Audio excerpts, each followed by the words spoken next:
잠깐 기도하겠습니다.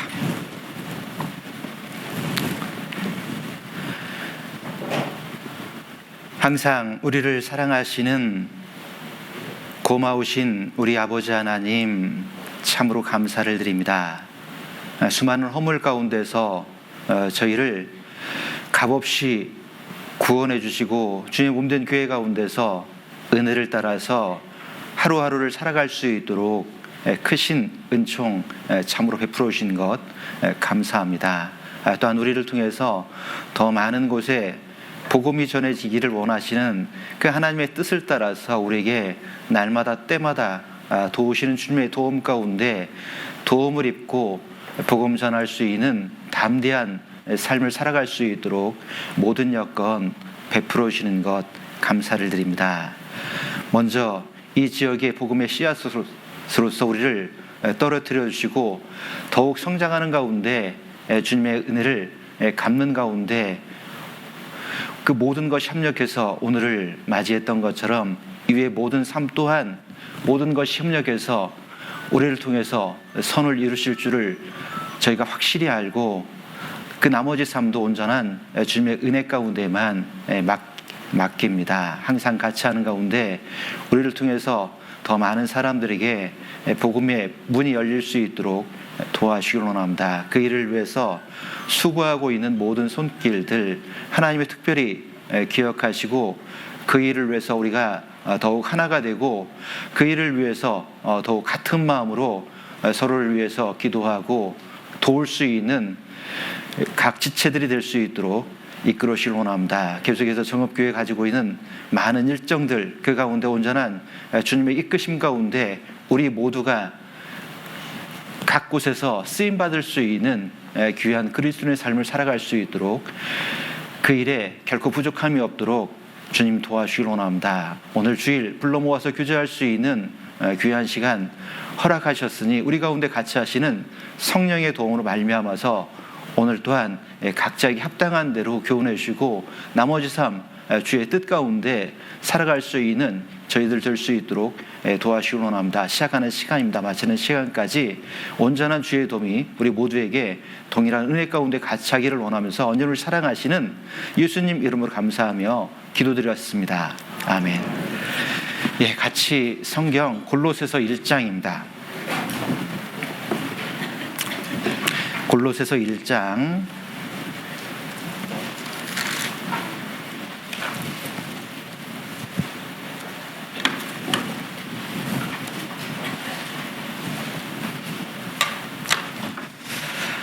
9절부터 12절까지입니다.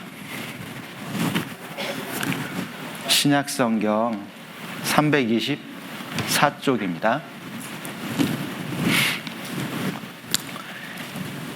예, 다 찾으신 것 같으니까요. 같이 9절부터 12절까지 천천히 같이 읽어 내려가겠습니다. 같이 읽겠습니다. 이로써 우리도 듣던 날부터 너희를 위하여 기도하기를 그치지 아니하고 구하노니 너희로 하여금 모든 신령한 지혜와 총명에 하나님의 뜻을 아는 것으로 채우게 하시고 주께 합당히 행하여 범사에 기쁘시게 하고 모든 선한 일에 열매를 맺게 하시며 하나님을 아는 것에 자라게 하시고 그 영광의 힘을 좇아 모든 능력으로 능하게 하시며 기쁨으로 모든 견딤과 오래 참음에 이르게 하시고 우리로 하여금 빛 가운데서 성도의 기업의 부분을 얻기에 합당하게 하신 아버지께 감사하게 하시기를 원하노라. 예. 다시 한번 인사드리겠습니다. 멀리 양평에서 왔고요. 북쪽에 있다 보니까 여기보다는 조금 더 춥습니다. 아마 국내에 추운 곳이 많은데 가장 저점을 찍는 동네가 양평입니다. 아마 양평이라는 곳에서 저처럼 나이가 지긋하신 분들 중에서 군 생활을 양평에서 하신 분들은 그 추위를 금방 실감할 겁니다. 어떤 분들은 진짜 살이 잘라지는 것처럼 추웠다 이렇게 토로하시는 분들이 있는데 실질적으로 가장 추운 날씨를 찍었던 동네가 양평이기도 합니다. 그래서 높은 산도 있고요, 그리고 남한강, 북한강을 다 끼고 있기 때문에 물도 많고 계곡도 많고 높은 산도 있어서 좀 춥기도 하고요. 그렇지만 그 가운데 여전히 어떤 자연의 혹독함도 있지만 복음이 일찍 뿌려졌고 그 가운데 교제하고 있는 따뜻한 교회가 있어서 저는 춥지 않습니다. 교회가 있어서 춥지 않습니다. 아마 멀리 떨어져 있지만 어떤 그 지역에 있는 교회 소식을 들을 때 아마 그런 교회 소식을 들으면서 기도할 수 있는 그런 마음이 될 거라고 생각합니다. 그래서 비록 떨어져 있었지만 우리는 같은 교회에 있었고 또 교제할 수 있었고 그 가운데 기도할 수 있는 마음도 있다라고 하는 것을 생각해 보면 멀리 있지만 결코 다른 교회는 아니다라고 하는 것들을 꼭 마음에 기억해 주셨으면 좋겠습니다. 양평교회는 시골입니다. 제가 어제 KTX에 내려보니까 여기가 더 도시더라고요. 제가 경기도 산다니까 많은 분들은 야 거기 도시인가 보다 이렇게 생각하지만 실제로 와보신 분들은 양평구는 그 수자원 보호구역이기 때문에 개발을 거의 할 수가 없습니다. 그래서 시골 그들의 모습을 지금도 잘 간직하고 있는 도시가 양평입니다. 그래서 시골인데 여기는 도시더구만요. 그래서 오늘 도시에 계신 여러분들만큼 말씀에 대한 사모하는 마음도 더 신사적이었으면 하는 그런 기도를 한번 해봅니다. 물론 양평도 똑같습니다. 비록 시골이지만 신사적인 마음을 갖고 있는 구원받은 그리스도인들이 많이 사는 곳이 양평입니다. 자, 오늘은 제가 골로새서 말씀을 통해서 신앙 성장의 비결이다 이렇게 제목을 잡아봤습니다. 그랬더니 어떤 분들이 생각하기를 야 오늘 뭐 특별한 것을 배우려는가 보다 이렇게 생각하시는 분들이 있는데 우리가 배우는 것은 결코 특별한 게 아닌가 봅니다. 어쩌면 우리가 익히 알고 있었던 것들을 다시 한번 생각하는 가운데 우리의 마음을 다잡고 나머지 우리에게 놓여져 있는 경주를 어떻게 하면 좋을까라고 하는 것들을 마음에 떠올려 볼 수 있는 그런 시간이 되기를 간절한 마음으로 바라봅니다. 잘 아시는 것처럼 골로새서는 사도 바울이 골로새 교회에 편지하고 있는 서신 형태의 성경이다라고 하는 것을 잘 알고 있을 겁니다. 그런데 생각해 보면 편지하고 있는 사도나 이 골로새 교회가 서로 연결되었던 적은 있을까를 따져보면 한 번도 연결되어 본 적이 없습니다. 직접 복음을 전했던 지역도 아니었고 뿐만 아니라 그 골로새 교회 성도들 가운데는 사도 바울의 얼굴을 직접 대면해서 본 사람들이 거의 없는 어때요? 사도 바울에게는 거의 알 수 없는 교회와 같은 그런 교회인데 어떻게 그런 교회와 사도가 연결되어서 이렇게 편지를 하고 있을까를 따져보면 어떻게 알 수 있을까요? 비록 얼굴 한번 본 적 없고 복음도 한번 전한 적이 없지만 교회는 결코 둘일 수 없고 그 모든 교회가 하나고 연결되어 있다라고 하는 것을 바로 사도 바울과 이 골로새 교회를 보면 다시 한번 생각해 볼 수 있습니다. 오늘도 여러분과 저 사이에 어떤 분들은 한 번도 얼굴을 본 적이 없는 분들이 있을 겁니다. 그럼에도 불구하고 한 번도 본 적 없지만 구원받은 사람은 어때요? 구원받았다라고 하는 것 한 가지 때문에 어떨까요? 금방 마음이 통하고 금방 교제가 되더라는 겁니다. 자, 그것이 우리가 가지고 있는 가장 공통점인 것처럼 사도와 골로새 교회도 마치 그와 같다라고 하는 겁니다. 그런 교회에 이제 서신을 보내면서 사도 바울은 맨 먼저 인사를 마친 바로 어떤 기도를 하고 있냐 이렇게 적고 있습니다. 3절 제가 읽겠습니다. 우리가 너희를 위하여 기도할 때마다 하나님 곧 우리 주 예수 그리스도의 아버지께 감사하노라. 한 번도 연결 접점이 없는 그 교회를 생각하는 가운데 너희를 위하여 내가 기도했다. 그리고 모든 기도를 할 때마다 하나님 곧 우리 주 예수 그리스도의 아버지께 어떻게 한다고요? 감사한다라고 하는 겁니다. 자, 감사. 도대체 한 번도 본 적 없는 교회 때문에 어떻게 사도 바울은 감사할 수 있었을까? 아마 우린 경험적으로 그런 소식을 들을 때가 있습니다. 해외에서 가끔 복음이 힘있게 전해진다라고 하는 소식을 들으면 여러분 어때요? 시샘이 나나요? 기분이 나쁘나요? 아니죠? 야, 우리가 정말 했었던 작은 헌신, 작은 수고가 이렇게 세계 곳곳에서 힘있게 복음이 전해지고 있구나라고 하는 걸 생각해 보면 어때요? 하나님께 우리도 감사할 수 있는 마음이 있습니다. 그리고 감사할 뿐만 아니라 마음에 큰 격동도 주도록 되어 있다는 겁니다. 사도에게 바로 골로새 교회는 그런 교회였다는 겁니다. 그 교회를 생각할 때마다 또 기도할 때마다 감사할 수 있었고, 사도 바울에게도 어땠을까요? 그런 교회가 큰 격동이 되는 교회였다는 겁니다. 자, 그런데 격동만 되고 감사만 되는 그런 교회의 모습이 어때요? 실제 교회의 모습은 결코 아니라는 겁니다. 우리가 잘 알고 있는 요한계시록에 보면 아시아에 보낸 7개의 교회들이 있습니다. 어때요? 그 교회들 모습을 보면 다 완벽하던가요? 다 조금씩 완벽하지 않은 불완전한 모습을 갖고 있던가요? 그 모든 교회들이 다 잘하는 것도 있지만 어때요? 잘하지 못하고 있었던 불완전한 부분을 다 가지고 있다는 겁니다. 그것은 뭘 말하고 있는 거냐?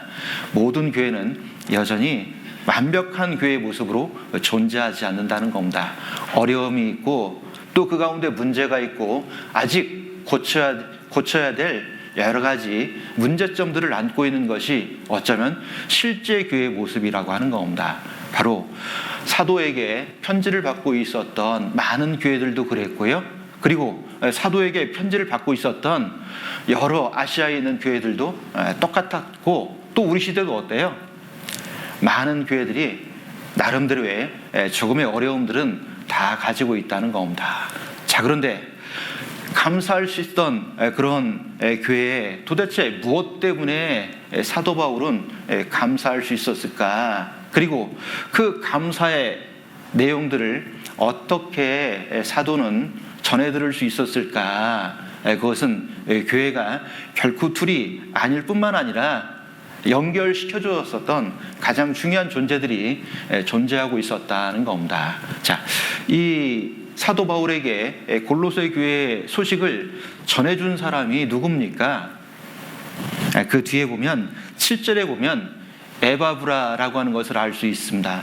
에바브라는 골로새 교회를 맨 처음 개척했던 사람이고, 그리고 그 가운데 계속해서 말씀을 가르쳤던 봉사했던 사람입니다.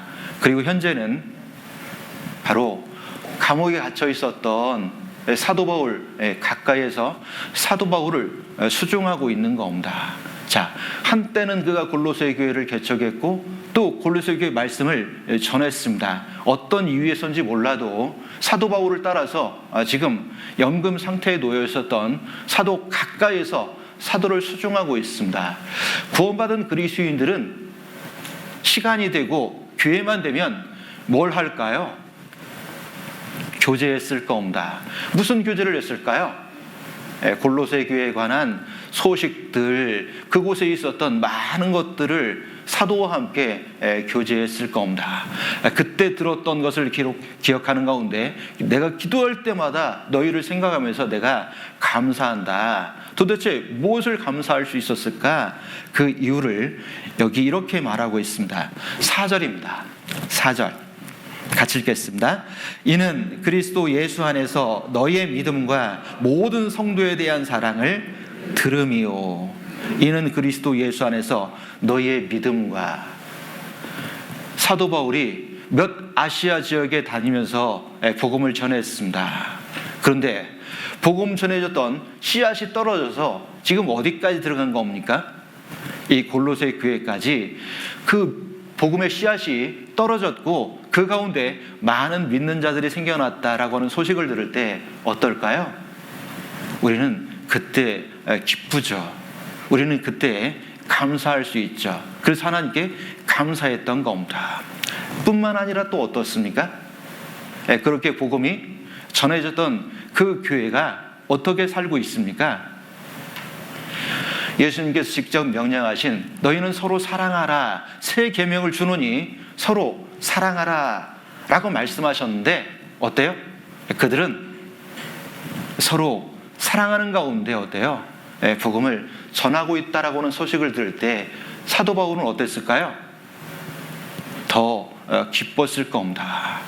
아마 우리도 그러잖아요.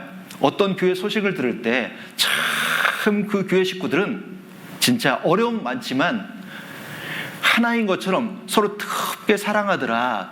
그러는 가운데 복음의 씨앗이 계속해서 힘있게 떨어지고 전해진다라고 하는 소식을 들을 때 어때요?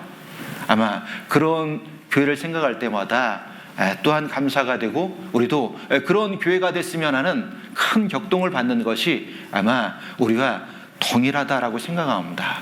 사도 바울은 골로새 교회 복음의 씨앗이 떨어졌고 그들이 그 말씀대로 서로 사랑하고 있다라고 하는 그 소식을 들을 때 감사할 수 있었습니다. 자, 그런데 어때요?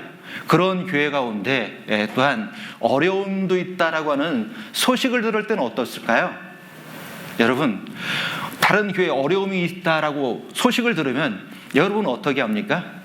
아유, 뭐 자기들끼리 알아서 잘하겠지 이럽니까? 아니면 그러면 안 되는데 기도하는 마음이 생깁니까? 여러분들도 동일하게 그런 교회를 위해서 비록 내가 몸담고 있는 교회는 아니지만 기도하는 마음이 됩니다.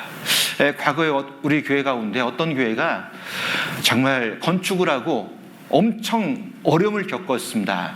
그때 전국에 있는 교회 한 번도 그 교회당에 발을 붙여보지 않은 전국에 있는 많은 형제자매들이 어때요? 조금씩 헌금해서 그 교회가 겪고 있는 어려움들을 같이 기도하고 같이 힘을 내서 극복했던 그런 일들이 있습니다. 왜 그럴까요? 구원받은 그리스도인들은 어떤 교회가 어려움을 겪고 있을 때 첫 번째 걱정이 될 뿐만 아니라 그런 교회를 위해서 기도하고 교회만 된다라면 어때요? 그런 교회를 어떻게 하면 도울 수 있을까라고 마음이 생기는 것처럼 사도는 어땠을까요? 사도도 동일했습니다. 자, 어떻게 하면 얼굴 한번 본 적 없고 또 앞으로도 얼굴을 볼 기회조차도 없습니다. 어떻게 하면 그런 교회를 바로잡을 수 있을까? 어떻게 하면 그런 교회 가운데 위로를 전달할 수 있고 그런 교회가 하나님 안에서 든든히 세워지게 할 수 있을까라고 하는 것을 고민하는 가운데 어때요? 사도는 펜을 들었고 그 편지를 기록한 겁니다. 그리고 그 편지를 골로새 교회에 전달함으로 말미암아서 어때요? 소식을 들었고 그리고 위로를 전달하는 가운데 그 교회와 사도 바울이 지속적으로 연결되어 있다라고 하는 것을 우리에게 잘 보여주고 있습니다. 사도 바울이 기록했던 그 편지는 누구의 손으로 전달됐을까요? 골로새서 뒤편에 가보면 그 편지를 전달한 사람이 두기고 이렇게 나와 있습니다. 두기고가 그 편지를 다시 골로새에게 전해주고 있는 겁니다. 지금도 그렇습니다. 우리가 많은 교회들이 서로 왔다 갔다 신방하고 서로 교제하는 가운데 교회가 연결되어 있는 것처럼 초대교회도 똑같은 모습으로 연결되어 있고 서로 교제하고 있었다는 겁니다. 결코 교회는 나뉘어져 있는 게 아닌 겁니다. 양평과 정읍도 어때요? 거리상으로는 너무 멀어서 한 번도 서로 만나서 교제해 볼 수 있는 교회는 아니지만 어때요? 다 연결되어 있다는 겁니다. 그리고 이렇게 왔다 갔다 하는 가운데 교회 소식도 듣고 교회를 위해서 기도할 수 있는 그런 마음이 되었다는 겁니다. 자, 그런데 그 편지를 하고 있었던 사도의 상황은 어떤 상황이었을까요? 생각해 보면 정말 우리의 믿음과는 조금 다른 모습을 보여주고 있습니다. 사도는 예루살렘에서 체포된 다음에 결국은 압송되어서 로마에 지금 감옥에서 2년째 지금 생활하고 있는 중인 겁니다. 자, 여러분, 우리는 코로나 시대에 경험해보지 못한 많은 것들을 경험을 했습니다. 혹시 이 중에 코로나 확진 한 번도 안 되신 분 혹시 계세요? 대단합니다. 존경스럽습니다. 이런 분들이 있더라고요. 근데 대다수는 어때요? 코로나 시대를 겪어가면서 거의 한 번쯤은 확진이 된 분들이 많아요. 저도 7차 학예 수양회를 딱 끝나고 확진이 됐어요. 힘든 거 다 하고 확진이 돼서 다행이죠. 다행입니다. 그래서 딱 끝났는데 몸이 이상했어요. 그래서 조금 이상한데 하루 참았다가 열이 안 떨어져서 다음날 가서 검사를 했더니 확진이 됐습니다. 그래서 2주 동안 집에 격리되어 했었는데 어때요? 첫 한 주는 지낼만 하더라고요. 왜요? 공식적으로 먹고 자고 놀고 이게 허용됐잖아요. 그래서 첫 한 주는 정말 먹고 나면 왜 이렇게 졸리는 거예요? 뭘 하려고 해도 졸려요. 그래서 거의 침대에 붙어서 이렇게 생활했거든요. 첫 한 주는 그렇게 지냈는데 다음 주로 넘어가니까 그때부터 어떨까요? 상당한 심적 압박감이 주어지더라는 거예요. 그런 걸 겪으면서 가끔 뉴스에서 그런 소식을 들을 때가 왜 그렇게 할까 이런 생각을 했었거든요. 어떤 사람들이 갑자기 이렇게 뛰어내린대요. 저도 이렇게 거의 한 2주 동안 하다 보니까 나중에는 그런 생각이 들어요. 그냥 확 이런 생각이 가끔 들 때가 있어요. 물론 그러진 않았지만 그래서 그 심적 압박감이라고 하는 것이 갇혀있는 것, 이것이 사람에게 주고 있는 어려움이라고 생각해 보면 어때요? 사도는 그것이 2주가 아니라 몇 년째 지금 그렇게 하고 있는 겁니까? 2년째 가택 연금 상태인 겁니다. 물론 연금 상태지만 그래도 어떤 자유는 있었어요? 찾아오는 사람은 자유롭게 만날 수는 있었지만 어때요? 내 거주의 경계를 벗어나지 못하고 한 곳에 딱 갇혀 있어야 된다라고 하는 압박감은 어땠을까요? 쉽지만은 않았을 겁니다. 그런데 그런 압박감 속에서도 사도는 지금 무엇을 더 걱정하는 겁니까? 교회를 위해 염려하고 교회를 걱정하는 가운데 그 주어진 시간을 무엇을 위해 사용하는 겁니까?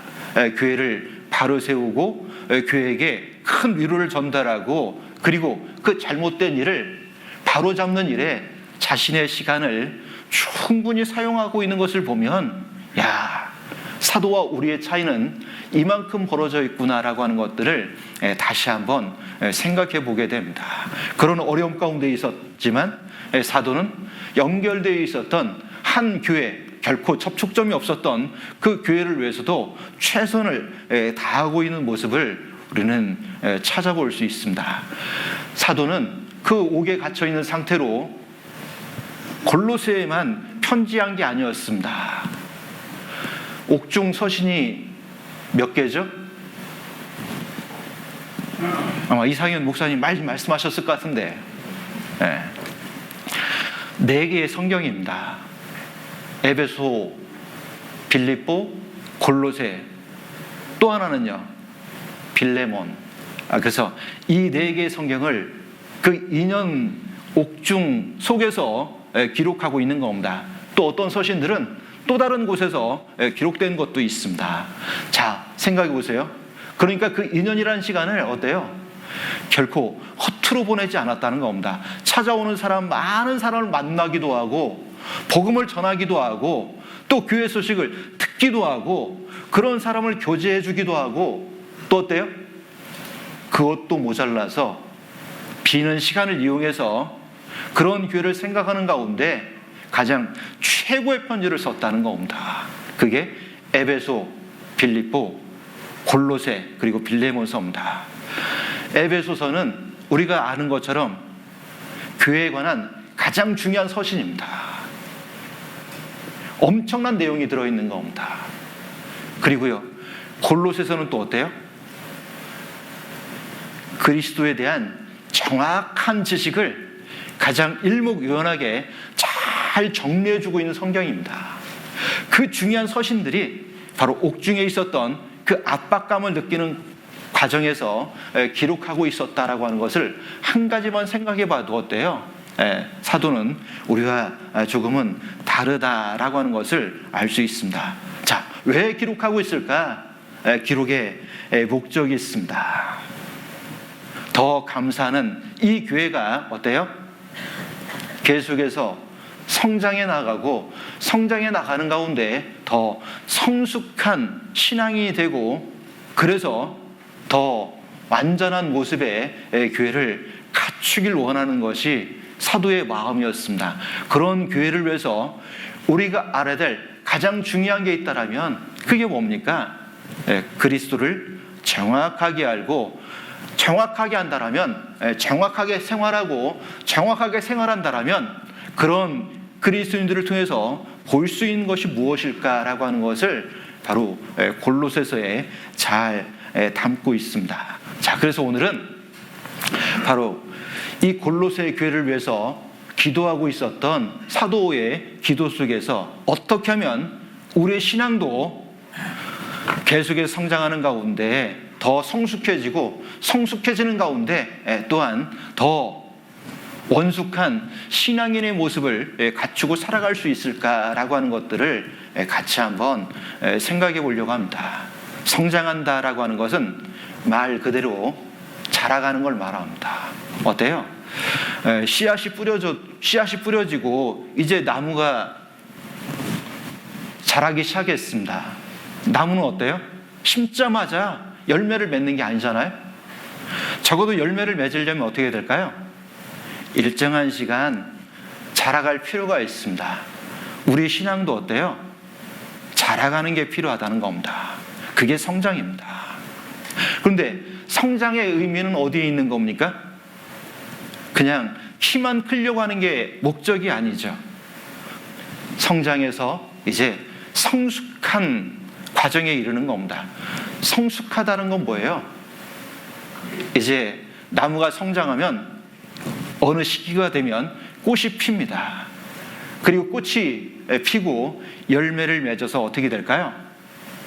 여물어 가는 것, 이게 성장입니다. 자, 꽃이 펴서 열매가 맺었다고 해서 바로 따먹을 수 있는 것도 아니죠. 언제나 따먹을 수 있을까요? 그 열매가 여물어 가고 무르 익었을 때입니다. 그래서 맛도 깊어지고 향이 깊어졌을 때 그게 원숙한 과정이다, 이렇게 말씀드릴 수 있습니다. 자, 그런데 어때요? 생명이 있는 곳에 모든 성장은 당연히 따라와야 되는 겁니다. 그렇다면 신앙 가운데도 어때요? 성장의 제1조건은 뭡니까? 그 제1조건은 여기서부터 시작하는 겁니다. 자, 골로새서 1장 6절입니다.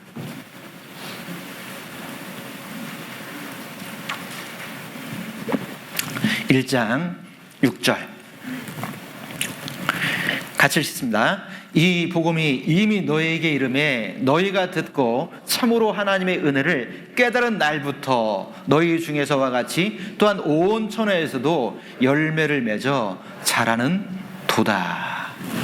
복음이 이미 너희에게 이름에 듣고 하나님의 은혜를 깨달은 그 날로부터 무엇이 시작된다고요? 성장이 시작되는 겁니다. 그리고 성장으로 끝나는 게 아니라 더 성장해서 결국은 어때요? 열매를 맺어 자라가는 성숙된 신앙의 모습도 볼 수 있다는 겁니다. 자, 그래서 첫 번째 조건은 거듭나는 겁니다. 탄생하는 겁니다. 모든 생명체 성장은 탄생과 동시에 시작되는 것처럼 신앙의 성장도 그렇습니다. 그 은혜를 깨달은 그 날로부터 성장해 나가는 것, 그건 특별한 게 아니라 다시 말해보면 그것은 당연한 거고 지극히 정상적인 것이다 라고 말씀을 드릴 수 있습니다. 그래서 우리는 어때요? 거듭났다라고 하는데 별 잘하지 않는 신앙인을 보면 어떤 생각이 들죠? 이상한데, 이런 생각이 듭니다. 왜? 정상적인 게 아닌 거죠. 제가 이렇게 복음을 전하면서도 느끼는 건 그런 거예요. 야, 이제 막 복음이 씨앗이 뿌려졌어요. 근데 뭘 할 수 있을까 이런 걱정이 되는데, 어느 날 그런 분들의 입을 통해서, 그런 분들이 살아가는 모습을 통해서, 야, 복음이 정말 그 속에 심겨졌구나, 거듭난 게 맞구나 라고 하는 것들을 느낄 때가 있어요. 이제 막 구원받았는데 찾아와서 묻는 겁니다. 목사님, 헌금은 어떻게 해야 되는 거예요? 아니, 이제 막 구원받았는데 그런 생각을 하더라는 겁니다. 우리는 되게 구원받고 나서 그런 거 얘기하는 거 별로 그렇게 좋아하지 않잖아요. 그래서 조심스럽게 하거든요. 자, 그런데 한 참여님은 구원받은 지 얼마 안 됐어요. 교제에 참석하고 말씀을 잘 공급받는 가운데 와서 그러는 겁니다.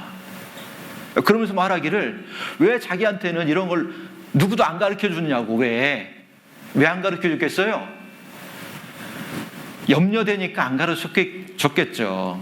그런데 때가 되니까 와서 그런 걸 묻더라는 겁니다.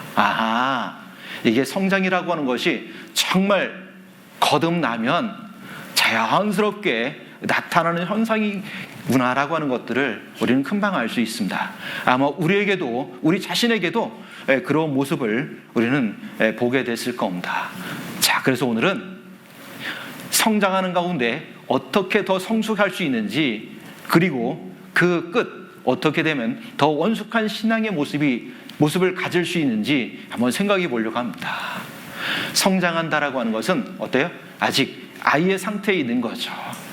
그런 신앙이 자라다가 보면 어때요? 청년과 같은 성숙한 신앙이 된다는 겁니다. 성숙한 신앙이 뭘 하죠? 그때 봉사할 수 있죠. 그때 무엇인가 하나님을 위해서 일할 수 있습니다. 그리고 그것이 끝이 아니라 어때요? 신앙은 더 성장해 나가는 가운데 원숙한 신앙이 될 필요가 있습니다. 원숙하다는 게 뭐죠? 그 원숙하다라고 할 때 그 원자는 둥글 원자를 씁니다. 한자로는. 둥글다 하는 게 뭐예요? 사람의 성품이 어때요? 모나지 않고 더 그리스도인답게 원만한 부에 충만한 상태에 이르게 되는 겁니다. 제가 인생을 살아보니까 있잖아요. 젊을 때 잘 알지 못했던 것들을 나이가 자꾸 들어가면서 깨닫게 되는 경우가 있습니다. 제가 옛날에는 잘 몰랐거든요. 근데 나이가 한 살 한 살 먹다 보니까 나도 어느덧 옛날 어르신들의 나이 가까이 왔고, 그 대화하는 것들이 하나씩 깨달아질 때가 있고, 깨달아질 때 저도 무릇 가끔 놀랄 때가 있습니다. 제가 어릴 때 편식을 했거든요. 콩을 징그럽게 안 먹었습니다. 징그럽게 제가 안 먹었거든요. 그래, 콩 이렇게 해주면 다 골라내놓고 그렇게 했거든요. 그런데 어른들이 콩을 먹으면서 그때 제가 생생하게 들었거든요. 야, 콩 맛이 고소한데. 아니 이렇게 하시죠. 그렇죠? 제가 그때 생각으로 콩이 무슨 고소해, 나를 속여 먹으려고 그러지, 이렇게 생각했거든요. 그런데 어느 날 제가 나이가 먹으면서 그 어른 말씀이 딱 깨달아진 적이 있어요. 콩을 먹는데 그때 콩이 고소하대요. 인생은 때가 되면 깨달아지는 게 있습니다. 작은 것 하나도 때가 되면 깨달리는 것처럼 어때요? 인생도 어때요? 그냥 헛되게 살아가는 게 아니라 그 나이대에 맞게 뭔가 깨달아지는 게 있고, 깨달아졌더라면 어떻게 될까요? 조금 더 원만한 성격으로 나아가는 것, 그게 필요합니다. 이번 주에 저희 교회에서 한 93세 먹으신 어머니 말씀을 들으셨어요. 그분도 연세가 드셨는데 친정 어머니 말씀 들으시는 거예요. 그런데 제가 93세씩이나 드셨는데 그렇게 신사적인 분은 제가 처음 만나봤습니다. 말씀을 대하는 태도가 참 신사적이세요. 다른 사람들을 향해서도 항상 이렇게 얘기하시더라고요. 저 같은 것을 위해서 이렇게 멀리서 찾아주시고 감사합니다. 아유, 나 하나 때문에 이렇게 같이 말씀 들어서 너무 감사합니다. 아유, 저도 잘 들어야죠. 야, 제가 그런 어르신 처음 봤어요. 그리고 제가 이렇게 말을 하면 무슨 말을 하는지 잘 알아들으려고 하고, 그리고요, 항상 그 마음이 조금 긍정적이더라고요. 그 어머님이 자기 고집을 잘 안 부려요. 야, 그런 어르신 보니까 저도 마음 한켠에, 야, 나도 나이가 들면 저래야 되겠구나. 참 좋아 보였습니다.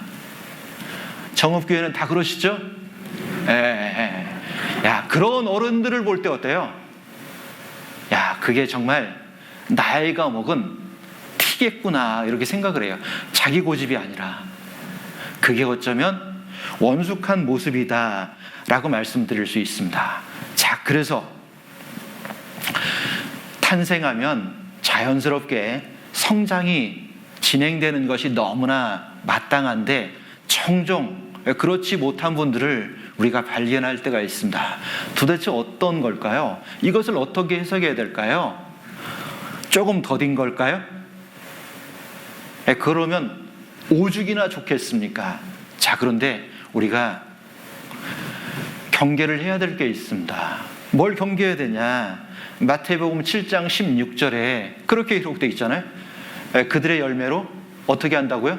그들을 알 수 있다. 그의 열매로 그들을 알지니 라고 기록하고 있는데, 열매를 통해서 그 사람을 판단할 수 있다는 겁니다. 그가 어떤 사람인지 알아볼 수 있다는 겁니다. 열매가 그들을 말해줄 수도 있다는 겁니다.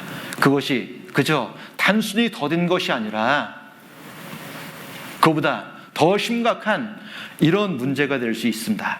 열매를 맺지 못한다는 것, 그것은 다른 말로 말해보면 이런 상태일 수도 있습니다. 유다서 1장입니다. 유다서 1장 12절입니다.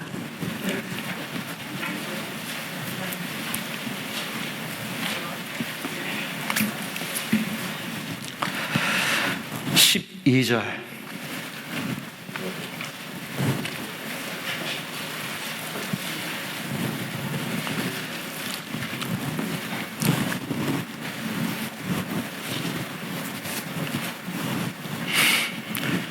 같이 읽겠습니다. 저희는 기탄 없이 너희와 함께 먹으니 너희 애찬의 암초요 자기 몸만 기르는 목자요 바람에 불려가는 물 없는 구름이요 죽고 또 죽어 뿌리까지 뽑힌 열매 없는 가을나무요. 왜 열매가 없냐? 이 나무는 여기 왜 열매가 없는지를 여러 개 설명해 주고 있습니다. 저희는 기탄 없이 너희와 함께 마신다. 교제 가운데 있어요. 자, 그런데 왜 열매가 없느냐? 그들은 같이 교제 가운데 앉아 있지만 어떤 상태입니까?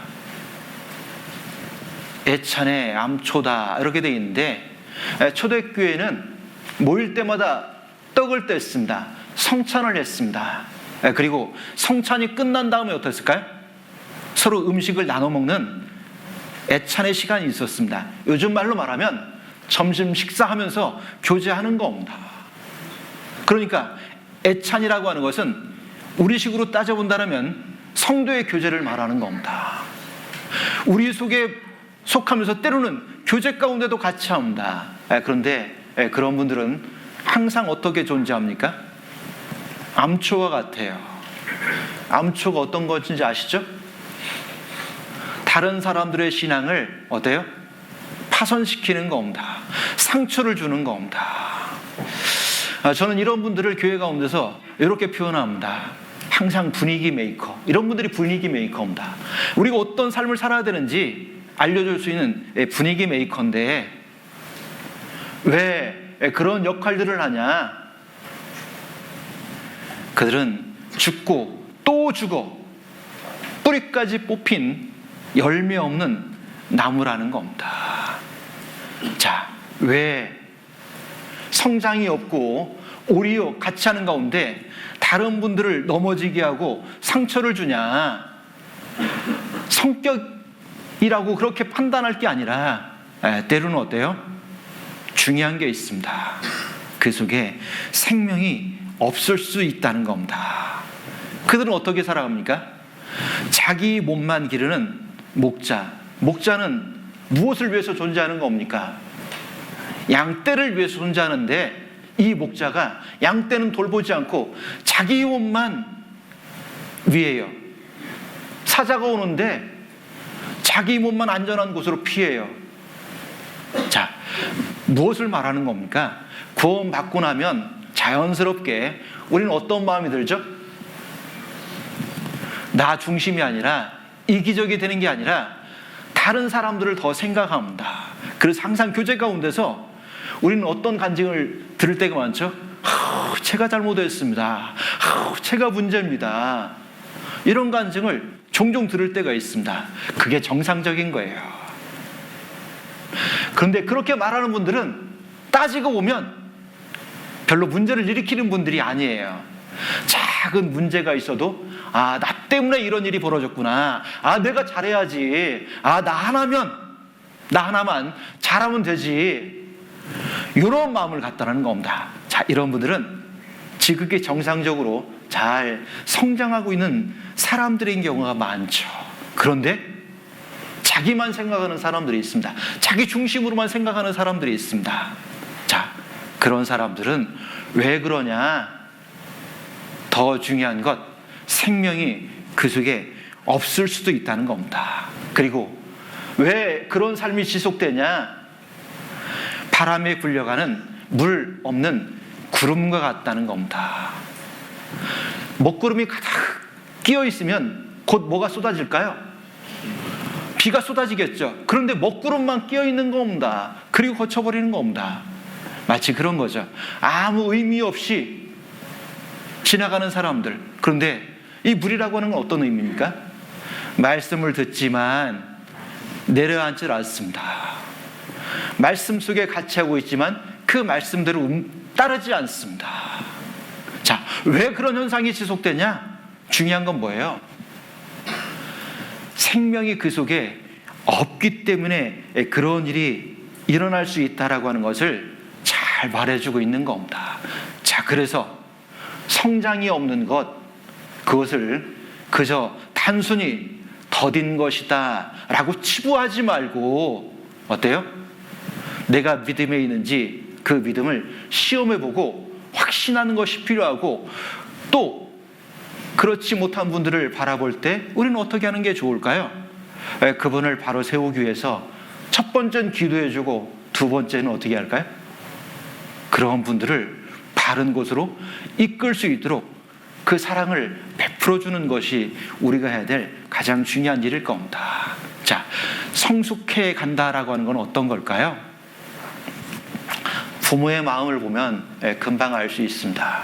부모는 낳은 자녀가 잘 성장하는 것만 봐도 어때요? 기쁘죠. 그런데 그 성장해가는 아들이 어느덧 이제 사뭇 어른다운 모습도 보이고 또 사뭇 신앙인 같은 말을 할 때 부모의 마음은 어떨까요? 아마 기쁠 겁니다. 저희 교회도 그동안 제가 이렇게 이제 간지 한 3년 코로나 때 제가 갔거든요. 갔더니 중고등 학생들이 참 기도가 많이 돼요. 제가 공과 설교하러 들어가면 거의 다 차 이놈들이 주일날 대강당에 앉혀놔도 막 다 차. 걱정이 돼요. 선생님들 다 걱정해요. 어떻게 하면 좋겠냐. 그랬는데 우연한 교회, 다른 교회와 연합교제할 수 있는 기회가 됐습니다. 그런데 그 중에 고3이 몇 명 있었는데 고3 때라고 연합교제 안 간다는 겁니다. 억지로 선생님들을 이끌려가지고 연합교제를 갔어요. 그런데 갔다 왔는데 그게 계기가 됐어요. 그리고 신앙이 조금씩 잡히더니 지금 이제 대학을 다 들어갔거든요. 행동하는 것도 그리고 말하는 것도 보니까 요즘은 신앙인 같은 면모가 다 보여요. 그런 걸 보니까 누가 제일 기뻐할까요? 가장 가까이 부모님들이 너무 좋아해요. 야, 그래, 참 성장이라고 하는 것이 때로는 어때요? 아무런 진전도 없는 것처럼 보이지만 무엇인가 꾸준히 공급되면 어느 날 갑자기 계기가 될 때가 있다는 겁니다. 자, 그래서 지금은 그런 대학교 1학년들이 봉사도 해요. 와, 얼마나 잘하는지 제가 다시 한번 본다니까요. 야, 그래서 시간이 필요하구나. 뭔가 꽃을 피우고 열매를 맺게 될 때도 시간이 필요한 것처럼 신앙도 그렇구나. 그래서 아직 교회학교 시절에는 어떨까요? 아직 자라고 있는 상황이고 그것이 꽃이 필 때가 있을 겁니다. 언제 꽃이 필까요? 더딜 수는 있지만 반드시 생명이 그 속에 있다면 있는 것이 마땅한 겁니다. 자, 그래서 성장을 보일 때 모두가 기뻐하고 또한 누구도 기뻐할까요? 하나님도 기뻐하십니다. 여기 보세요. 우리 주님이 그런 모습을 보였을 때 어떻게 반응하고 있는지 찾아가 보죠. 누가복음 2장 52절입니다.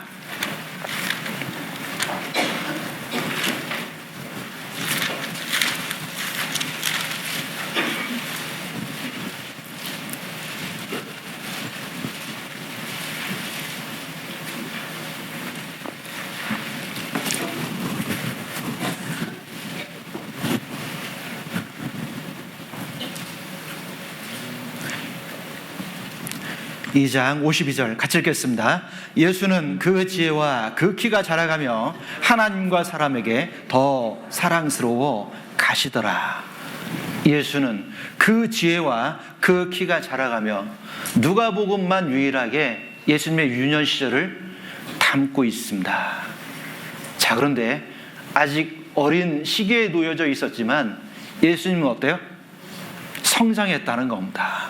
그 성장하는 가운데 성숙한 면모를 보여주는 가운데 어떻게 했다고요? 하나님과 사람 모두에게 더 사랑스러워 가셨다라고 기록하고 있는 것처럼 어때요? 우리의 성장도 어때요? 하나님에게도 내 주변에 있는 사람들에게도 사랑스러워 보이게 되는 겁니다. 그래서 모두에게 기쁨이 되는 겁니다. 자, 우리도 신앙생활하는 가운데 어때요? 누구나 다 목적이 있다라면 성장하는 거죠. 그래서 성숙한 신앙의 면모를 보이는 거죠. 더 성숙해져서 이제 어덧 그리스도의 향기를 낼 수 있는 원숙한 신앙인의 모습을 보이는 것, 그것이 모든 그리스도인의 간절한 소망일 겁니다. 그런데 종종 가끔 그런 것을 일시에 이룰 수 있다라고 주장하는 사람들이 있습니다. 그런 일이 있을까 없을까요? 그런 일 결코 없습니다. 모든 생명도 어때요? 밤낮 자고 깨고 하는 중에 어때요? 일상이 반복되는 가운데 성장이 나타나고 그런 중에 성숙이 있는 것처럼 신앙도 똑같습니다. 작은 일상들을 잘 모아서 어떻게 하면 우리도 더 성장하는 신앙이 될 수 있을까라고 하는 것들을 같이 한번 생각해 보려고 합니다. 모든 생명체가 성장하려면 첫 번째 중요한 요건이 필요하죠. 뭐가 있어야 될까요? 적당한 영양이 지속적으로 공급될 때 성장이 지속해서 일어날 수 있습니다. 두 번째, 뭐가 필요할까요? 영양만 공급하는 것이 아니라 그 영양을 공급받고 또 어떻게 될까요? 성장판을 자극할 만한 적당한 행함이 필요하다는 겁니다. 운동이 필요하다는 겁니다. 그리고 세 번째, 뭐가 필요할까요? 위생 관리도 필요하죠. 그때 어때요? 지속적인 성장이 나타날 수 있습니다. 왜 위생이 필요할까요? 철저하지 못하면 잘못된 균이나 바이러스 때문에 어때요? 성장을 놓치는 게 아니라 생명 그 자체를 잃을 수 있기 때문에 그렇습니다. 그와 같이 신앙의 성장도 어때요? 그 세 가지가 잘 어우러졌을 때 지속적인 성장이 나타난다는 겁니다. 신앙의 성장을 위해서 첫 번째 필요한 게 뭡니까? 영양이 공급돼야 되는데 우리는 어떻게 영향을 공급받을 수 있습니까? 마태복음 4장 4절에 예수께서 대답하여 가라사대 때 어떻게? 사람이 떡으로만 사는 게 아니라 무엇으로 살 수 있다고요? 하나님 말씀으로 산다라고 되어 있는데, 말씀을 통해서 지속적인 공급을 받는 게 필요한 겁니다.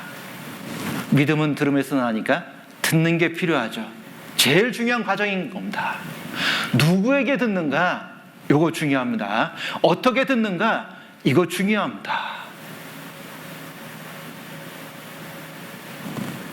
자, 그리고요, 듣는 것뿐만 아니라 말씀은 읽는 것으로도 공급받을 수 있습니다. 읽는 것에 있어서도 어때요? 게으르면 안 됩니다.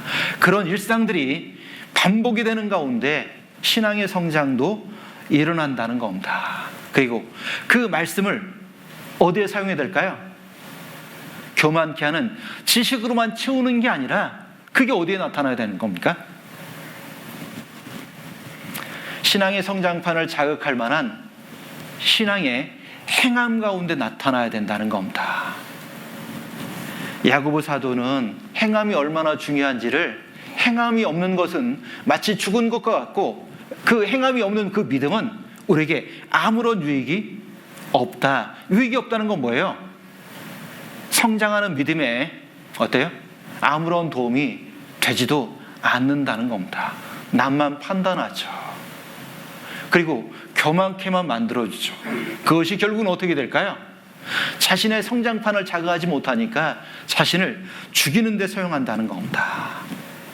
그래서 두 번째 필요한 게 있다면 적절한 행함이 필요합니다. 들은 만큼 어때요? 말씀 한 절이라도 삶 가운데 실행하며 살아가는 것 필요합니다. 자, 그리고요, 세 번째가 뭡니까? 신앙의 성장이 지속적으로 나타나려면 어떻게 됩니까?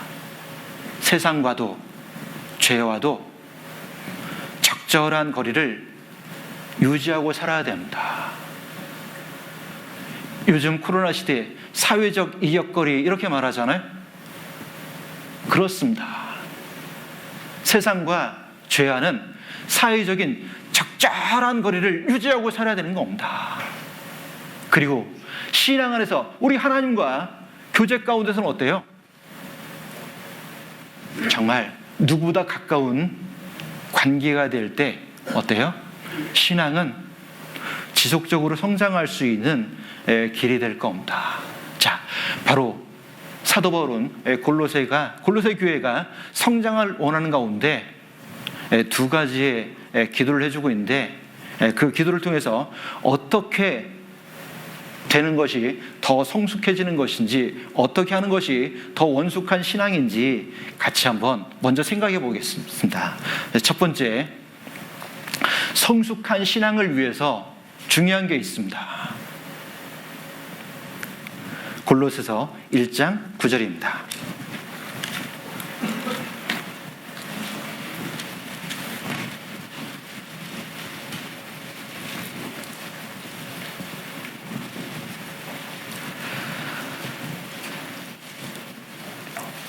(1장 9절) 제가 읽겠습니다.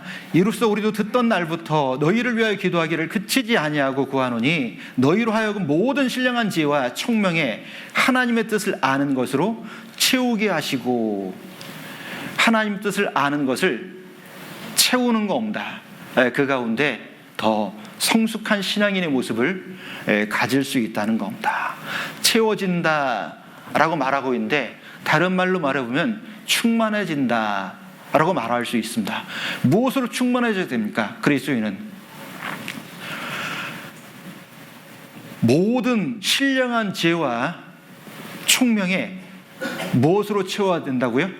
하나님 뜻 아는 것으로 충만해져야 된다고요. 그래서 입만 벌리면 이런 사람들을 입을 통해서 뭐가 나올까요? 하나님 말씀이 나오죠. 신앙적인 내용이 나오죠. 물 없는 구름 같은 사람이 아니라 이런 사람들은 입만 열면 말씀, 신앙에 관한 내용들이 나온다는 겁니다. 교제해 줄 때도 어때요? 그런 교제가 나온다는 겁니다. 그게 성숙한 신앙입니다. 그리고 총명에도 뭡니까? 총명이란 말은 기억력과 같은 말인데 어때요? 하나님 뜻을 기억하고 기억만 하고 살아가는 게 아니죠. 이 사람은 삶 가운데도 어때요? 뜻 가운데 살아간다는 겁니다. 그게 충만한 삶인 겁니다. 뜻을 아는 것을 가득 채우고 삶 가운데 충만해지는 게 어때요? 그런 삶이 자연스럽게 나오도록 돼 있다는 겁니다. 꽃을 피웠죠. 열매를 맺었죠. 왜? 열매는 눈에 보이는 거잖아요. 그게 성숙한 사람인 겁니다. 자, 그래서 하나님은 하나님 뜻 아는 것을 채우기를 원하시기 때문에 하나님 가장 원하시는 게 뭡니까? 나는 인애를 원하고 제사를 원치 않는다. 나는 번제보다 아는 것을 더 원한다. 하나님 안다는 건 뭐예요? 하나님 그 자신도 알지만 하나님 뭘 원하시는지 그 뜻도 정확하게 아는 것, 그것을 중요하게 여기신다는 겁니다. 자, 그래서 우리가 살아가는 가운데 하나님 뜻 아는 것을 가득 채우고 살아가는 것, 그 가운데 성숙한 신앙인의 면모를 보여줄 수 있다는 겁니다. 자, 그러면 하나님 뜻을 다른 말로 쉽게 말해보면 이렇게 옮겨볼 수 있습니다. 하나님 나에게 뭘 원하시는지, 하나님 나에게 무엇을 기대하시는지 이걸 알고 살아가는 겁니다. 내가 구원받았더라면 구원받은 나에게 하나님 원하시는 게 뭡니까? 구원받은 나에게 하나님이 기대하시는 것이 그게 뭡니까? 그 하나님의 뜻을 정확하게 알고 살아가는 겁니다. 궁극적으로는 하나님 우리를 통해서 원하시는 게 뭡니까? 복음이 전해지는 거죠. 복음이 전해지는 삶을 살려면 어떻게 될까요? 그런 우리에게 향하신 하나님의 뜻이 있습니다. 그게 뭡니까? 데살로니가전 4장 3절에 보면 하나님 뜻은 이것이니 뭐라고요? 너희의 거룩함이다. 제가 이번에 그 전도하는 한 자매님을 보면서 다시 한번 새삼 깨달았습니다. 그 전도하시는 분이 그동안 나는 교회를 안 가겠노라 이렇게 다짐하고 살았대요. 왜요? 교회를 다니는 자기 동서에게 너무 큰 상처를 받았고, 그리고 교회를 다니고 있는 그 동서가 정말 교회 다니지 않는 사람보다 더 악하게 살아가는 모습을 보면서 나는 절대 교회를 안 나가 이렇게 다짐하고 살았대요. 그런데 구원받은 자매님이 그 가까이 이사를 왔는데 어때요? 그동안 자기가 경험했었던 자기 동서와는 너무 다른 겁니다. 그래서 그분 마음에 이런 생각이 들었대요. 야, 내가 저 사람 같으면 교회를 가봐도 되겠다. 저 사람이 다니는 교회를 가봐도 되겠다. 이런 마음이 들었대요. 그래서 마음만 먹은 게 아니라 자매니 계속 왔다 갔다 하는 가운데 처음부터 그냥 막 가까이 접근한 게 아니라 천천히 친절도 베풀고 신뢰관계를 충분히 쌓고, 그리고 그분이 좋아하는 것, 아침마다 운동하는 걸 좋아하신대요. 어떤 운동이냐? 그 산이 있는데 아침마다 그 산을 올라가는 걸 좋아하신대요. 원래 그 자매님이 암이 있어가지고 지금 치료 중인데 힘들잖아요. 힘들지만 그분과 좋은 관계를 유지하려고 아침마다 운동했대요. 힘들었는데 그러면서 신뢰관계도 쌓이고, 그러니까 그 사람이 계속해서 이분을 본 겁니다. 자, 그런데 그러면서 자연스럽게 하루는 야, 나 너네 교회 한번 가보고 싶다. 그런데 주일날만 갈게. 우리는 주일날만 온다는 거 좋아요? 안 좋아요? 안 좋아하잖아요. 말씀을 들어야 되는데. 그런데 이분은 지혜롭게 그래 언니 주일날만 와봐. 나한테 더 다른 거 얘기하면 나 안 가. 그래서 그분이 몇 주 참석을 했어요. 그런데 몇 주 참석하면서 교회 전체를 봤잖아요. 야, 이 교회는 내가 그동안 알았던 그런 교회 모습과 좀 다르구나. 그러면서 그분이 이제 말씀까지 들을 마음이 됐습니다. 말씀도 들었어요. 아직 구원받지는 않았지만 제가 더 알아보려고요. 이런 상태가 됐어요.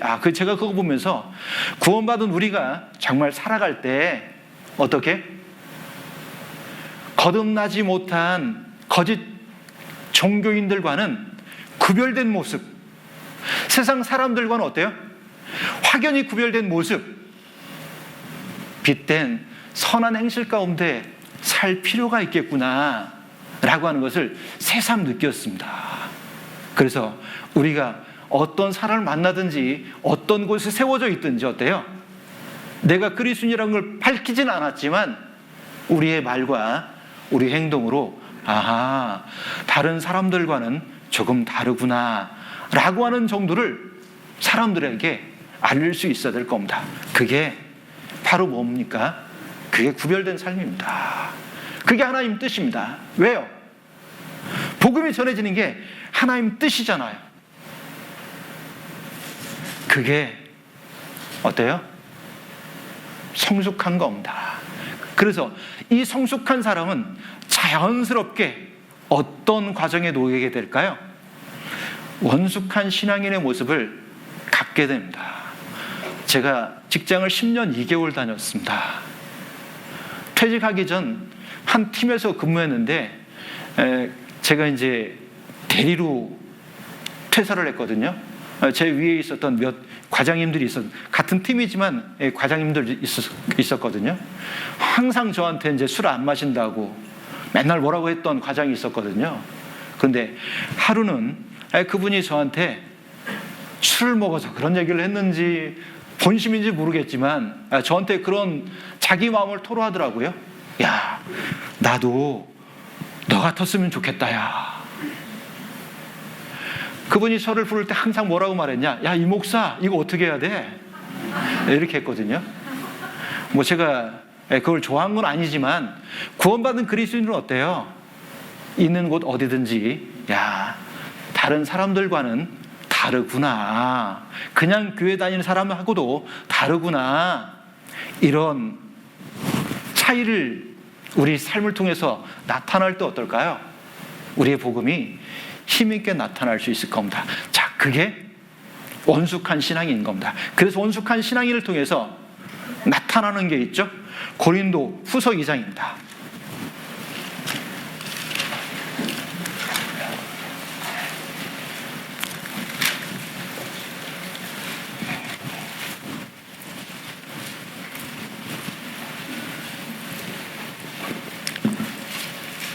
(14절입니다)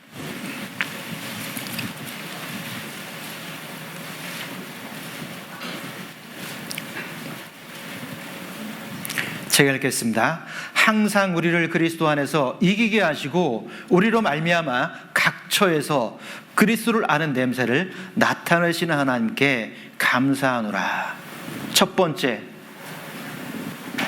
성숙한 신앙은 어때요? 모든 것을 이길 줄 알죠. 극복한다는 겁니다. 뛰어넘을 줄 압니다.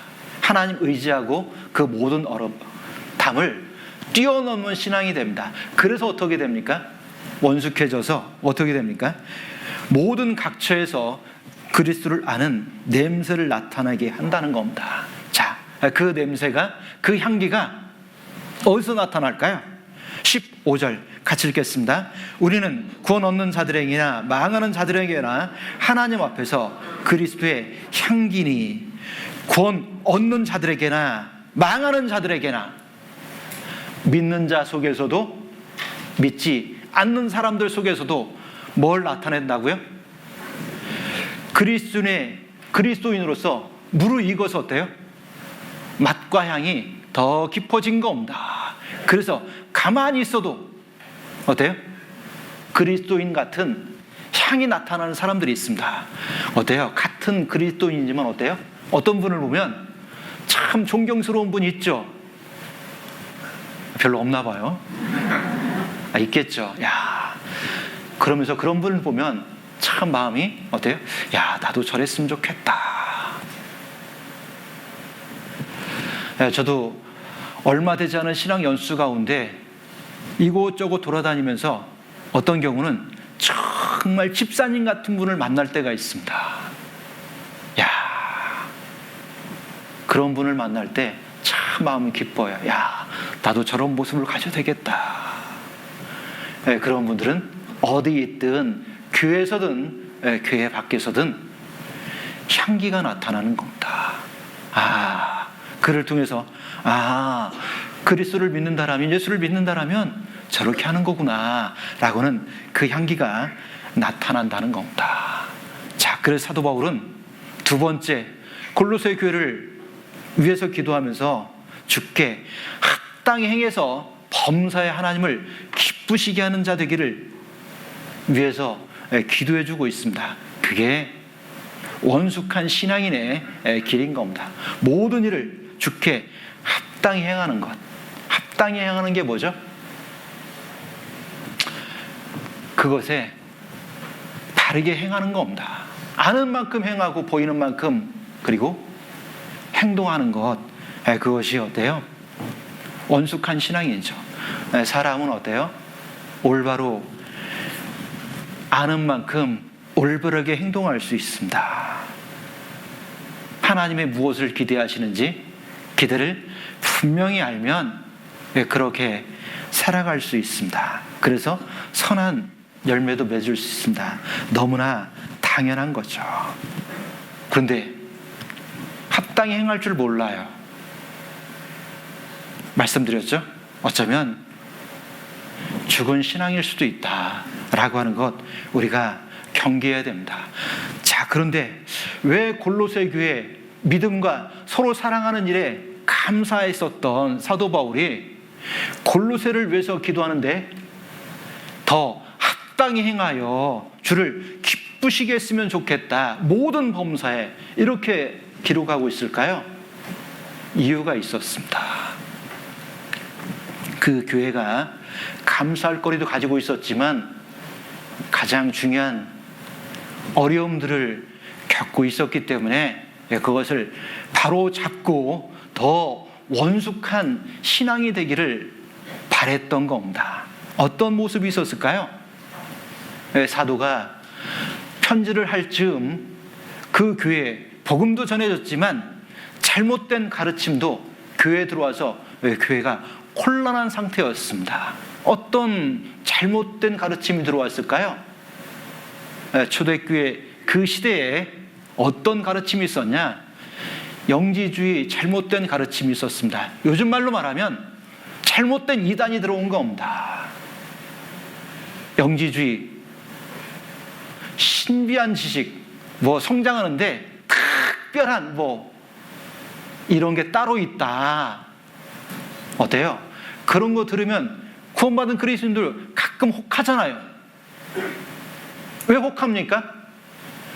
성장 때문에 고민하거든요. 문제 때문에 고민하거든요. 그것을 한꺼번에 고칠 수 있다라고 하니까 혹했고, 그 가르침들이 교회 가운데 이곳저곳에 영향을 미치고 있었던 겁니다. 자, 그런데 이런 영지주의, 잘못된 신앙은 어디서부터 시작되었냐? 세상의 가르침에서부터 시작되었습니다. 무슨 가르침? 이원론이라고 하는 철학에서 시작됐습니다. 모든 물질을 두 개로 나눠서 보는 겁니다. 상대적인 것 두 개를 나눠서 보는 게 이원론이거든요. 그게 철학인데, 철학, 이게 무슨 의미일까요? 원래 철학이라고 하면 필라소피인데 두 개의 헬러가 합성된 거잖아요. 필리아, 좋아하다. 소피아, 지혜. 지혜를 좋아하는 것. 말 그대로 본다라면 지혜가 가득 들어있을 것처럼 보이지만 어때요? 철학적인 명제들을 종종 한번 들여다보세요. 뭐예요? 어제도 봉사회장이 말씀하시대요. 말장이들의 말 장난에 불과한 게 많습니다. 이원론의 대가라고 하면 초대교회도 영향을 미쳤었던 플라톤 같은 사람들, 그리고 근대 철학자로 본다면 데카르트 같은 사람들이거든요. 데카르트가 했었던 유명한 말 한마디가 있죠. 뭐가 있죠? 나는 생각한다. 고로 존재한대요.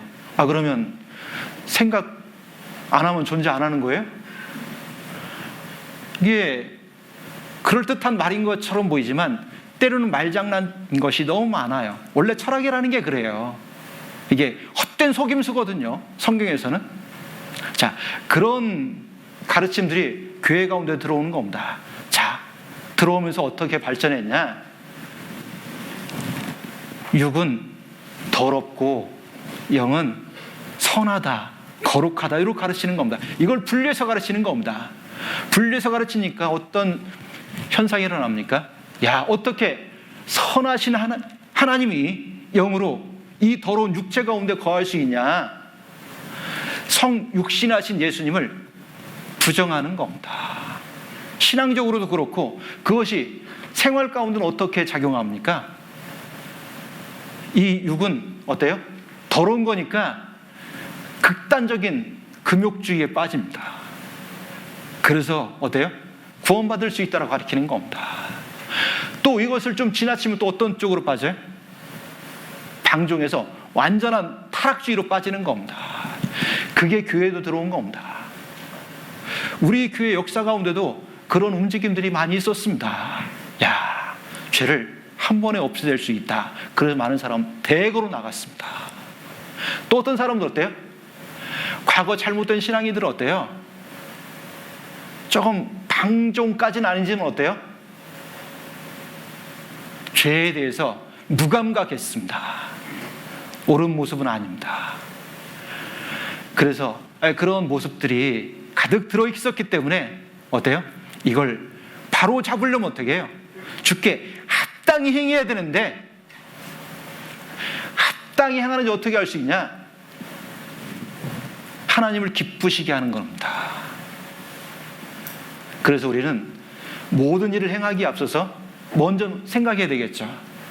하나님이라면 어떻게 하실지, 예수님이라면 어떻게 반응하실지, 이걸 먼저 기억해 보면 우리는 합당히 행할 수 있을 겁니다. 바로 원숙한 신앙인은 뭐예요?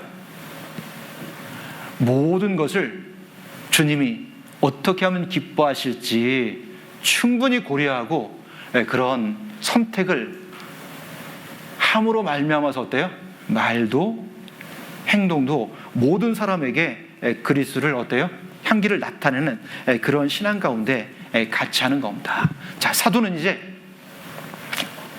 이런 정상적인 성장을 위해서 어떻게 하면 성장할 수 있을지 세 가지를 말하고 있습니다. 제가 오늘 11시 반에 올라왔죠? 예. 10시 반에 왔어요? 죄송합니다. 그렇죠. 10시 반에 왔죠.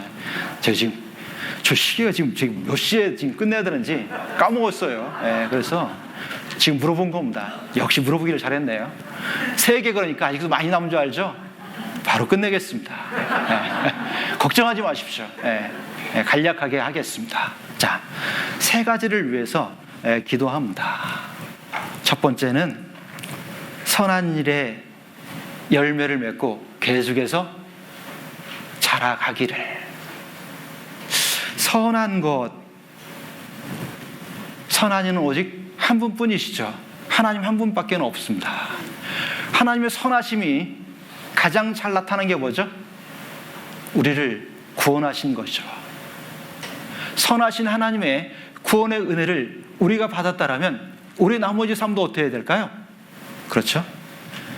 선하신 은혜를 받은 모양처럼 살아가는 것이 너무나 마땅할 겁니다.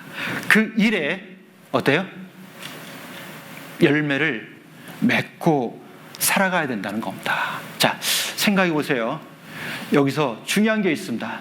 왜 우리가 세상 가운데서 살아갈 때 세상과 구별돼서 하나님 보시기에 기뻐하시는 선한 행실이 필요할까? 목적이 분명하죠. 열매를 맺기 위해서 그렇다는 겁니다. 자, 그럼 열매를 맺으려면 어떻게 될까요? 농부가 열매를 거두기까지는 항상 무엇이 필요하죠? 수고가 필요합니다. 수고 없이 열매가 거둬지지 않습니다. 그러니까 어때요? 선한 행실 가운데는 우리의 수고가 반드시 필요하고 그 수고를 한때 끝내는 게 아니에요. 어떻게 하는 겁니까? 야고보서에 나와 있는 그 농부가 여름 동안 수고하는 이유가 있습니다. 나중에 열매를 거두기 위해서 지속적으로 수고하잖아요. 수고해야 되는데 그 수고를 지속적으로 할 필요가 있습니다. 한때 했으니까 지금 쉬는 게 아니라 어때요? 우리는 주님 앞에 갈 때까지 그 수고를 끊이지 않을 때 어때요? 그 속에서 자연스러운 성장이 일어난다는 겁니다. 그래서 봉사해야 될 필요가 있어요. 우리도 봉사해 보면 느끼죠. 결국 이 봉사가 나는 누구를 위해서 한다라고 생각했었는데 마치고 보니까 나를 위해서 하고 있었구나 라고 하는 것. 왜? 그게 아니었으면 내 신앙을 붙들어주지 못했거든요. 그게 아니었으면 나를 다잡아주지 못했거든요. 자, 그 수고를 언제까지 해야 된다고요? 주님 오시는 그때까지 계속해서 수고하는 것. 그럴 때 어때요? 열매를 맺을 수 있을 겁니다. 그리고 수고하는 것 가운데서 우리가 계속해서 해야 될 수고가 있죠. 신명기 17장 19절에 있는 것처럼 평생에 자기 옆에 두고 어떻게 하라고요? 읽어서. 이 말씀이 우리를 자라게 하니까 말씀을 공급하는 그 일을 위해서도 계속 수고하는 게 필요하다는 겁니다.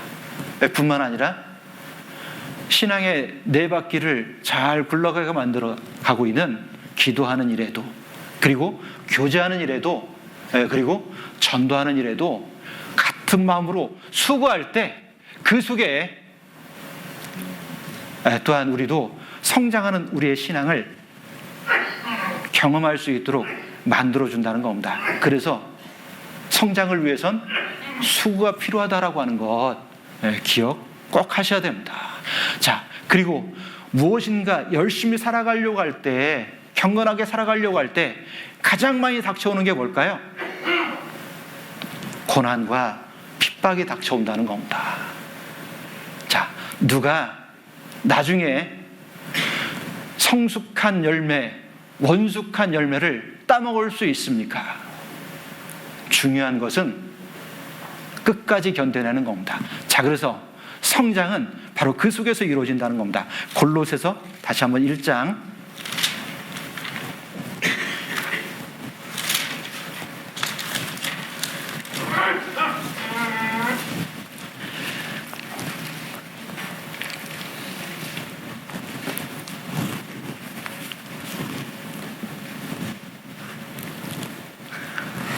1장 11절입니다. 제가 읽겠습니다. 그 영광의 힘을 좇아 모든 능력으로 능하게 하시며 기쁨으로 모든 견딤과 오래 참음에 이르게 하시고. 자, 어떻게 이르게 하시냐? 모든 견딤과 오래 참음이라고 말씀하셨습니다. 의인은 그 길 가운데 많은 고난이 있다라고 시편 34편에 우리에게 교훈해 주고 있습니다. 의인에게 많은 고난이 있습니다. 그 속에서 우리가 성장을 하는 가운데 성숙을 꿈꾼다라면 어떻게 해요? 견디는 게 필요하다는 겁니다. 그리고 무릇 경건하게 살고자 할 때 더 많은 고난과 핍박이 주어지는데 그 가운데 또 원숙한 신앙에 이르기 위해서 또한 무엇이 필요할까요? 오래 참는 것도 필요합니다. 요즘 스포츠에서 사람들이 종종 거듭해서 말하는 어구가 있습니다. 중요한 것은 뭐라고요? 꺾이지 않는 마음이라나요? 그렇죠. 오래 참음, 견딤, 이게 반드시 신앙 가운데도 필요하다는 겁니다. 자, 보세요. 제가 종종 다른 지역에 있다가 예전에 있었던 교회를 갈 때가 있습니다. 그런데 과거에 신앙생활을 같이 할 때 참 그분을 볼 때, 야, 저분은 신앙이 있나? 저분은 진짜 구원 받았나? 야, 저분은 참 걱정된다. 이런 분들이 종종 있어요. 그런데 한참 시간이 흘러가서 만났는데 구역장님이래요, 그분이. 그런데 구역장님께서, 우리 교회 구역장님이세요. 제일 어때요? 본이 되는 구역장님이래요. 야, 그걸 보니까 신앙 가운데 더 성숙해지고 원숙한 신앙인으로 될 때 가장 필요한 게 뭘까? 야, 어쩌면 오래 견디는 것과 오래 그 위치를 잘 지키는 가운데 참아내는 것이겠구나. 그래서 제가 청년 때 어른들한테 항상 들었던 얘기가 있습니다. 이 형제, 무슨 일이 있어도 끝까지 교회 가운데 있어야 돼. 우리도 그래야 될 겁니다. 자, 우리 자녀를 키울 때도 마음에 좀 걱정되는 부분들이 있을 겁니다. 중요한 것은 어때요? 끝까지 교회 가운데 있을 수 있도록 우리가 그 역할을 잘 해주는 겁니다. 그 가운데 어떻게 될까요? 시간이 지나가는 가운데 작은 일상들이 반복하면서 교회가 되고 성숙한 신앙인으로 세워지는 것을 볼 겁니다. 그리고 어느덧 그 교회가 그 다음 세대에 의해서, 지금 우리 교회가 그렇잖아요. 제가 구원받을 때 제가 청년이었습니다. 그런데 지금 저희 교회 모습을 보면 제가 청년 때 봉사할 때 가르쳤던 학생들이 어떤 교회는 교회를 끌고 있는 주축 일꾼들이에요. 어떤 분은 봉사회장, 어떤 분은 어머니회장, 어떤 분들은 교회 중요한 봉사의 직분을 다 맡고 있더라고요. 야, 그것을 보면 다음 세대에 잘 이어지고 있는데 어때요? 그렇게 하기 위해서 많은 시간 잘 견딘 것과 오래 참음도 있었다라고 하는 것, 그걸 기억하는 가운데 지금 당장 어려움이 있지만 여러분들도 끝까지 그 위치를 잘 지키는 가운데 반드시 성장하고 성숙도 여러분들에게 주어질 거다라고 하는 것 꼭 말씀드리고 싶습니다. 그래서 끝까지 잘 견디셨으면 좋겠습니다. 그리고 중요한 건 뭐예요? 사도 바울이 골로새 교회에 편지하면서 그 모든 것, 그 가운데 하나님 아버지께 감사하게 하시기를 원한다라고 했는데 어때요? 감사하는 신앙인 겁니다. 감사야말로 모든 것을 이기게 만들어주는 가장 중요한 무기가 되기도 합니다. 감사야말로 그 사람의 신앙을 가장 극명하게 보여주는 잣대가 되기도 합니다. 왜요? 모든 것을 왜 하나님께 주신 하나님께 감사할 수 있습니까? 지금의 상황도, 지금의 환경도, 지금 나를 핍박하는 이 사람들도 누가 허락하신 거라고요? 하나님 허락하셨다고요. 왜 허락하셨을까요? 에레미야가 3장 33절 말씀에는 하나님 나를 힘들게 하는 것은 하나님 본심이 아니라는 겁니다. 하나님의 본심은 어디 있습니까? 우리를 잘 연단해서 더 영광 가운데 나타나게 하려고 그런 어려움을 우리에게 주고 있다는 겁니다. 감사할 줄 아는 신앙인들은 그걸 아는 겁니다. 어떤 신앙인들이 감사합니까? 더 성숙해져서 이제 원숙한 신앙인의 단계에 올라서 있는 사람들은 어때요? 진짜 입만 벌리면 감사하다 이렇게 말하시는 분들이 있습니다. 참 그런 분들은 말만 들어도 참 마음에 큰 기쁨이 됩니다. 자, 그 말을 여러분의 입을 통해서도 들을 수 있었으면 좋겠습니다. 그래서 2023년 여러분들도 하늘을 지나가는 가운데 똑같은 일상이 반복되지만 그 일상 가운데 지금까지 했었던 수고를 게을리하지 말고, 게을리하지 않는 가운데 또 어떻게 살아갑니까? 오래 견디고 그리고 그 모든 것을 이겨내는 가운데 하나님께 감사할 줄 아는 그런 신앙인이 된다라면 아마 2023년이 마쳤을 때 어떨까요? 그만큼 성장해 있는, 성숙해져 있는 여러분의 신앙을 여러분 스스로는 몰라도 누구나 아실까요? 내 주변에 있는 사람들이 그런 나를 발견하게 될 겁니다. 언젠가 예전에 제가 신앙생활 할 때 어떤 분이 저한테 그러더라고요. 요즘 이 형제 많이 달라졌어. 뭐 저는 별로 변하지 않은 것처럼 보였는데 그분 눈에는 뭔가 좀 바뀌었나 봐요. 그러고 보니까 좀 적극적이 됐어요. 제가 원래 좀 소극적인 사람이거든요. 조금 적극적인 것을 보면서 태도가 바뀐 걸 보면 야, 요즘 많이 바뀌었어. 여러분들도 내 주변에 가까운 그리스도인들에게서 그런 말을, 그런 평가를 듣고 모든 사람들에게 사랑스러워져가는 2023년이 꼭 됐으면 좋겠습니다. 하나님 말씀은 영영하다라고 하는 것 꼭 마음에 기억하고 말씀을 따라 살아가는 2023년이 우리 모두에게 꼭 되었으면 좋겠습니다. 기도하겠습니다. 사랑이 많으신 고마우신 아버지 하나님 감사합니다.